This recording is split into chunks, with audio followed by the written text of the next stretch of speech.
Halo semuanya, bertemu lagi dengan saya Mr. Donald Mananu dalam pembelajaran sejarah Indonesia. Pada pertemuan sebelumnya, kita telah membahas tentang sejarah sebagai kisah dan sejarah sebagai peristiwa. Sekarang kita akan masuk mempelajari tentang sejarah sebagai ilmu.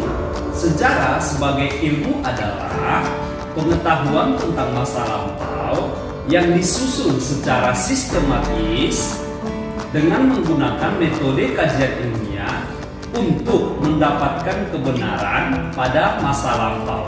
Jadi, sejarah sebagai ilmu itu didapatkan melalui yang namanya kajian atau metode, berbeda dengan pengalaman. Jadi, jika pengalaman yang didapatkan seseorang itu sering disebut sebagai pengalaman ilmu atau ilmu pengalaman. Sedangkan jika seseorang melakukan metode ilmiah, kajian riset dan lain-lain, itulah yang disebut dengan ilmu.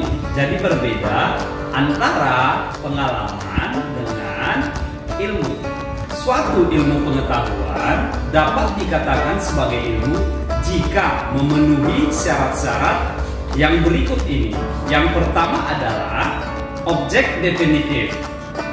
Jadi dalam pelajaran sejarah, objek sejarah adalah manusia atau kehidupan manusia pada masa lampau, di mana peristiwa masa lampau mempengaruhi masa yang sekarang, dan yang masa yang sekarang ini akan menentukan masa yang akan datang. Jadi, tiga masa dalam sejarah tidak dapat dipisahkan. Yang pertama tadi adalah masa lampau, masa yang sekarang, dan masa yang akan datang. Objek sejarah pada masa lampau yang tadi tidak semuanya dicatat dalam sejarah, yang artinya mana yang mempengaruhi kehidupan manusia orang banyak, itulah yang dicatat dalam sejarah. Jadi tidak semua peristiwa sejarah itu ditulis.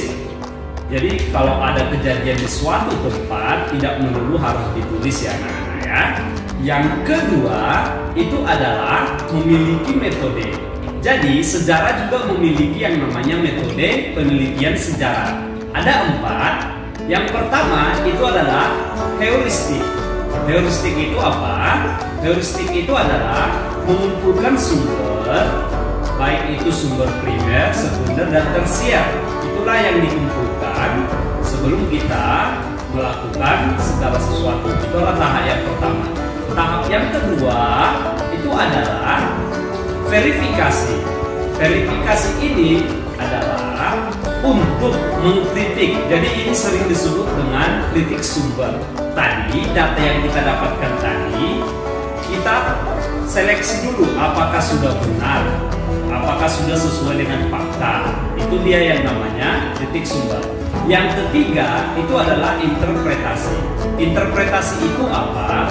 Masukan dari seorang penulis terhadap objek yang ditulis tadi. Karena dalam sejarah tidak semua bukti-bukti sejarah didapatkan. Terkadang ada beberapa kendala, misalnya ketika objek yang kita teliti telah berumur ratusan tahun, tentu tidak ada yang namanya saksi ataupun benda-benda yang mendukung, sehingga disinilah perlu yang namanya interpretasi seorang penulis.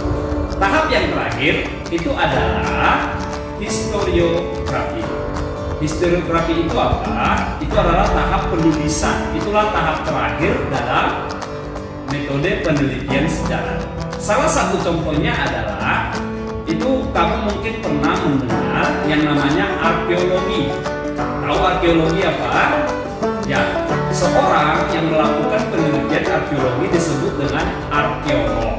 Oke, mereka ini kerjanya adalah untuk meneliti benda-benda peninggalan manusia. Jadi misalnya jika ditemukan fosil dinosaurus ataupun misalnya artefak atau arca, jadi yang turun ke sini adalah tim arkeologi. Yang ketiga adalah formulasi dari kebenaran. Jadi apa yang kita baca dalam cerita-cerita atau buku-buku sejarah itu ditulis mendekati dengan kebenaran peristiwa aslinya. Jadi, dalam sejarah, sebuah peristiwa itu harus ditulis secara objektif, bukan yang namanya subjektif seperti yang kita pelajari pada pertemuan sebelumnya. Jadi, objektif itu adalah sesuai atau benar-benar sesuai dengan kejadian yang sebenarnya, bukan berdasarkan gagasan, pendapat dari seorang penulis, tapi benar-benar terjadi. Yang keempat adalah penyusunan secara sistematis. Kisah-kisah sejarah itu disusun secara sistematis dari tahap awal yang tadi hingga tahap yang terakhir. Yang menjadi pertanyaan kita, apa itu sistematisme? Jadi sistematis itu adalah usaha menggabungkan beberapa hal itu secara logis dan berurutan. Jadi dia itu beraturan dan dapat dipelajari dengan mudah. Itu adalah guna daripada sistematis. Kita kepada contoh saja, pada pembelajaran sejarah Indonesia, tentu pada pertama kali kita akan belajar tentang zaman prasejarah, lalu diikuti dengan zaman sejarah, lalu masuk zaman kerajaan Hindu-Buddha, lalu ada yang namanya zaman kerajaan Islam, dan disusul dengan zaman penjajahan dan sampai sekarang ini. Itu adalah urutan yang sistematis mempelajari negara bangsa kita. Menurut Tumpeng Wijoyo, di mana beliau merupakan seorang ahli sejarah Indonesia, dia mengumumkan ciri dan karakteristik sejarah memiliki syarat-syarat atau ciri sebagai berikut. Yang pertama itu adalah empiris atau bersifat empiris. Empiris itu sendiri berasal dari kata Yunani yaitu empiria, yaitu merupakan suatu percobaan penelitian. Jadi dalam sejarah bersifat empiris artinya bahwa sejarah itu ditulis berdasarkan kisah nyata atau benar-benar terjadi pada masa lampau manusia itu sendiri. Yang kedua itu adalah objek sejarah. Objek sejarah yaitu adalah aktivitas manusia pada masa lampau. Jadi apa yang dilakukan manusia pada masa lampau itulah yang ditulis dalam sejarah. Dan dalam penulisan itu juga waktu sangat penting dalam hal tersebut, karena mustahil suatu sejarah dapat ditulis tanpa adanya waktu dan tempat ataupun pelaku. Jadi itu tidak bisa dipisahkan. Yang ketiga, dia memiliki yang namanya teori. Teori itu apa? Teori itu adalah gagasan yang disampaikan untuk mendukung suatu penelitian. Ciri dan karakteristik yang terakhir menurut Tumpeng Wijoyo adalah memiliki yang namanya metode. Metode itu adalah cara berpikir yang baik untuk mencapai sebuah tujuan. Semua ilmu pengetahuan mempunyai yang namanya tujuan, bukan?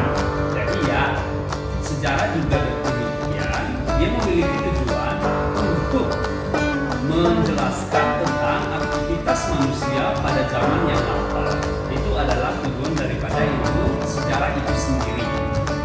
Jadi dengan adanya metode ini akan berguna meminimalisir yang namanya kesalahan-kesalahan dalam penulisan sejarah, sehingga sejarah yang kita baca itu adalah sesuai dengan kejadian yang terjadi pada masa lalu. Syarat yang terakhir, suatu ilmu pengetahuan dikatakan sebagai ilmu adalah memiliki yang namanya generalisasi.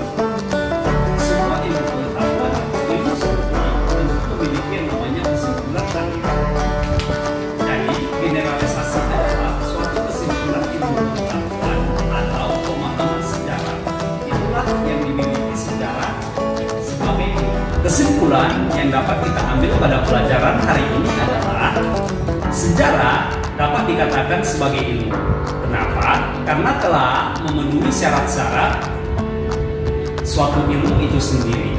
Dan untuk melakukan penulisan sejarah, kita tadi telah mempelajari ada 4 cara untuk menuliskan sejarah. Jadi, sekian pelajaran kita hari ini. Semoga bermanfaat bagi anak-anak